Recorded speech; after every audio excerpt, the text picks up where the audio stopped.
Welcome to this special edition of Fulton Today, the Fulton County COVID-19 update.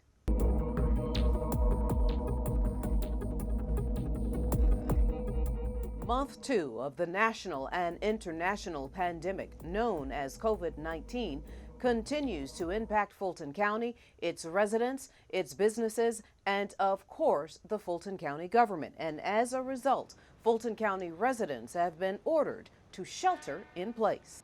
It was important, first of all, because it brings some uniformity, consistency to the various rules and regulations regarding stay in place in the county.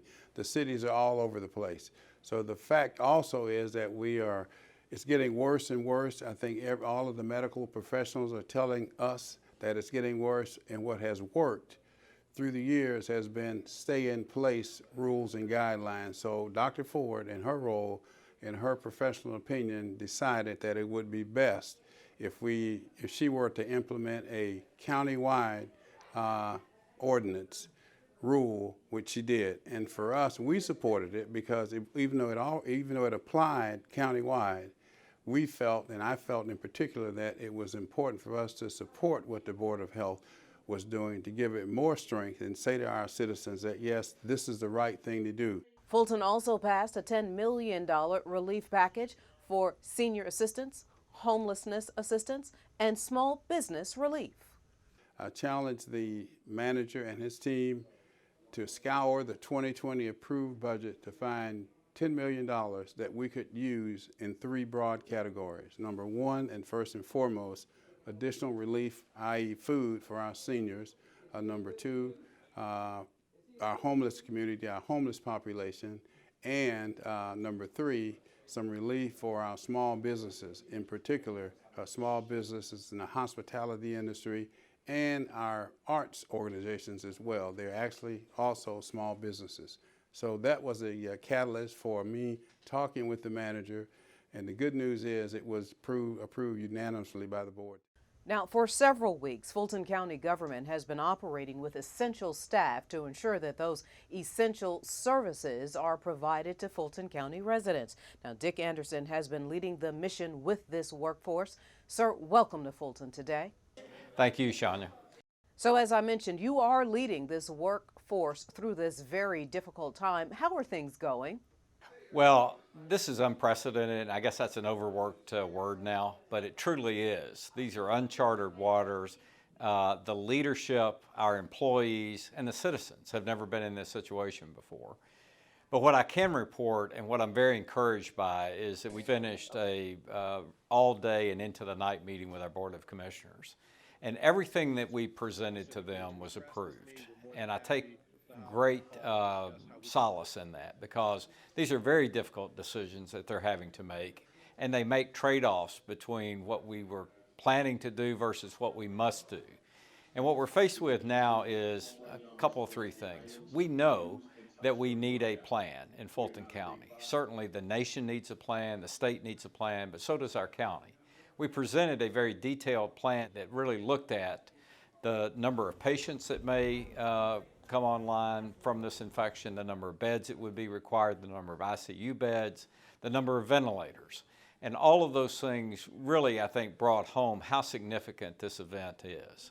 And it also put into sharp relief the partners that we will need to address this crisis, whether it be Grady Hospital, who is here with us with their CEO through video conference, whether it's the Board of Health that operates our specimen collection sites, whether it's the state that will have to help us with perhaps some of the capital requirements, or FEMA.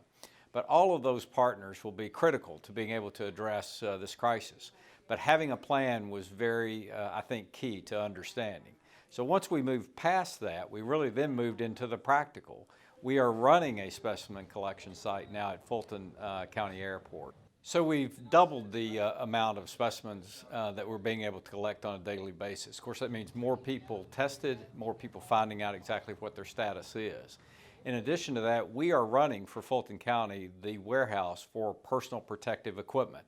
That's a critical link in solving this crisis, because obviously PPE, as it's known, supplied to all of our medical frontline personnel, is essential to their safety.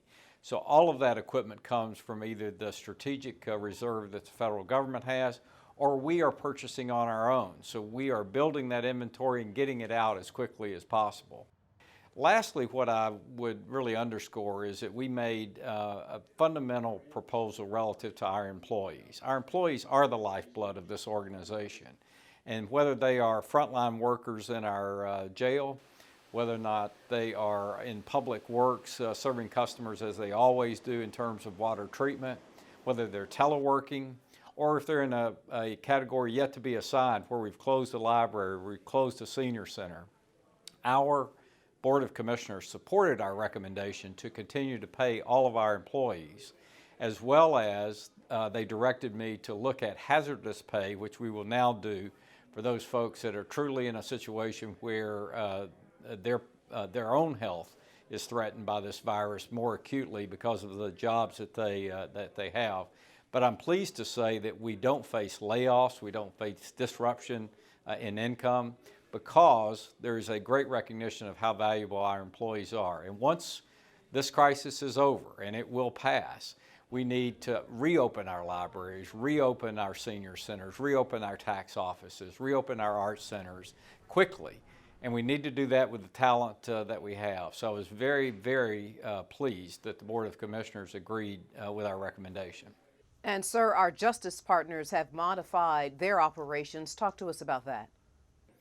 They have. In fact, I would say not just modified their operations. I'd say the justice leadership has truly transformed itself almost overnight. And what, of course, they're doing is they're using technology, and they're using it in very creative and aggressive ways, where if it's a first appearance hearing, it's an electronic warrant, it's other court business, they are doing in large degree now on a virtual basis. So therefore, the human contact is minimized. As well, and very important, they have really reduced the jail population aggressively. But we do have a plan that both protects new folks who are admitted and they are quarantined for a 14-day period, as well as, of course, those ones that have tested positive are isolated from the rest of the general population. And we're doing everything that we can do to keep that environment safe. So reduced population, on the front end testing, and then isolation where we do have an event is key to that. But I'm very proud of everything that the justice leadership is doing to run that system in truly a different way than it's been run for years and years, if not decades. And sir, just your final thoughts. You know, I think my final thoughts are really you start with your faith and your beliefs. Many of us, of course, hold those personal. Some are more public with them. But in a time like this, they're truly tested and they truly mean something. And so I'd say that first and foremost. I have great faith that we will come through this.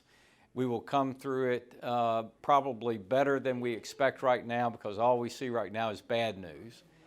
I have confidence that a lot of these actions that are being taken by our elected leaders are the right actions. We all know that sheltering in place, social distancing, and doing everything that we can to not only protect ourselves, but protect our neighbors is the right thing to do.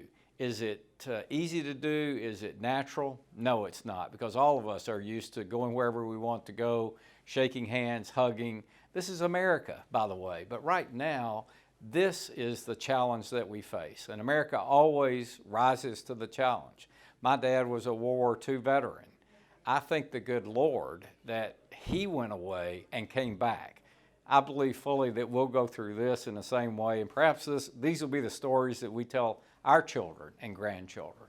I also think that it's incumbent upon us to have good plans, to execute them well, to remain focused. And that was really, for our meeting with our Board of Commissioners, the essence of the agenda. And I want to say again that they sat through hours of presentation and data and back and forth on what the path forward was. And I was very impressed with their interest, their stamina, the good counsel that they gave us. And I believe we have a plan that for Fulton County, in the end, brings us out on the other side of this crisis. Dick Anderson, the Fulton County Manager, always available and so responsive. Sir, thank you so much for your time. Thank you, Shania. Now, to stay up to date with all of the COVID-19 Fulton County updates, please visit the county's website at its special COVID-19 page. And still to come on this special edition of Fulton Today, where you can go if you think you need a COVID-19 test. Stay with us.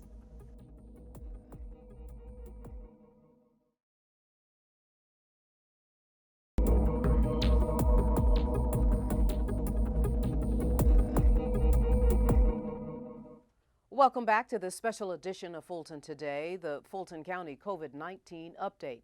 Now, back in mid-March, Fulton's Board of Health opened a specimen collection site for those who needed to be tested for COVID-19. But there are certain criteria that must be met before someone is allowed to be tested at this facility. FGTV's Priscilla Baylog joins us now with more on this story. Priscilla? Shania, only certain residents that are experiencing COVID-19 symptoms will be able to be tested at the undisclosed location, and they will need a patient referral number from their doctor. Patients must meet one of the following criteria: be 60 years old or older, have a serious chronic medical condition like heart disease, diabetes, or lung disease, be a caregiver for somebody 60 years old or older, or for an immune-compromised person, be a first responder who is critical to the epidemic response, a healthcare worker, or a person who lives or works in a congregate setting like a nursing home, assisted living facility, or jail.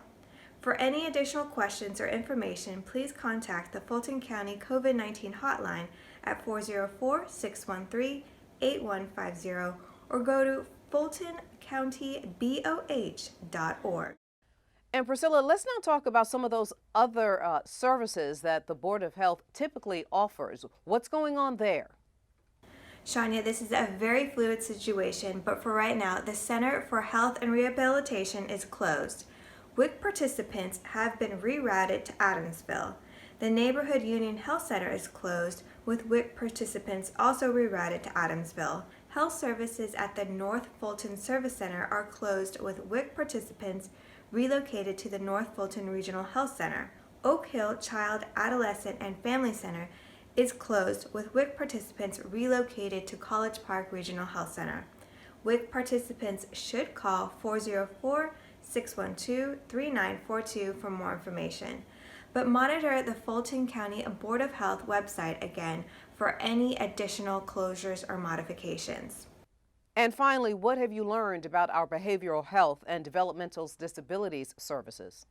Shania, as far as behavioral health and developmental disabilities, they are not taking any new clients. For existing clients only, the Center for Health and Rehabilitation Services are available 2 days a week, Tuesday and Thursday, from 8:30 a.m. to 5 p.m. Please call 404-730-9626 to schedule an appointment for medication refills or injections only. If you need to speak to a counselor for support between 8:30 a.m. and 5 p.m. Monday through Friday while the clinic is closed, please call 470-230-0840. If you are in crisis, please call the Georgia Crisis and Access Line at 1-800-715-4225.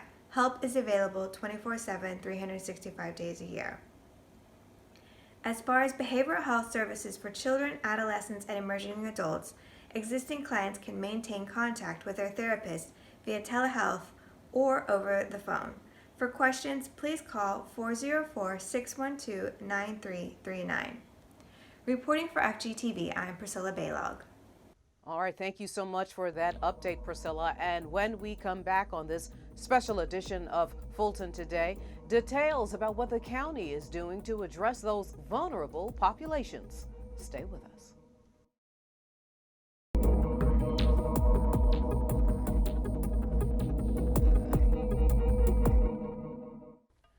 Welcome back, everybody. Now, as we focus on the county's response to COVID-19, we must not forget about two vulnerable populations.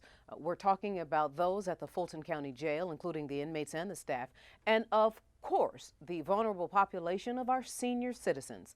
FGTV's Daryl Carver joins us now with more on what is being done to help them.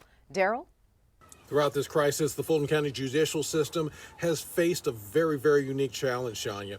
The challenge is to continue court operations, including operations at the jail, as the area confronts this huge crisis. One of the things that's been done at the jail is establish protocols for cleaning in line with practices recommended by the Centers for Disease Control and Prevention to try to ensure that facilities inside the jail are as clean as possible. Also, visitation to prisoners at the jail has been canceled until further notice. As all of this is going on, the jail and the court system have partnered to try to do more virtual court sessions to keep the wheels of justice moving despite this crisis that the area has continued to battle. So trials are still going on. However, they're going on via teleconference if at all possible. So that's what's happening at the jail. And now shift a little and talk to us about our senior population. Yes, and Shania, as far as the seniors are concerned, the area is very much concerned about this very vulnerable population, and Fulton County is no exception. One of the things that Fulton County facilities have done up to this point is take meals to seniors using bus services, seniors that may not be able to get out and about, especially with the senior centers that they depend on so much being closed during the outbreak. And Daryl, any additional updates from the county? Shania, among the issues that Fulton County is really faced with the court system is trying to keep court operations going despite the current conditions. So one of the things that the county has done is implement cleaning procedures that are in line with CDC guidelines to try to make sure the environment inside the jails is as clean as it possibly can be and is disinfected quite often. Another thing that has been done is a lot of court hearings that are being conducted via video teleconferencing. That way, there are minimal impacts between people being in the same confined area. These are among the issues that the courts are working on currently to try to make sure that this crisis is handled in the best possible way while keeping court operations going and trials, in many cases, still continuing. All right, Daryl Carver, working from home. Sir, thank you so much for your time. And still to come on Fulton Today, details of what county services are still available right now online. Stay with us.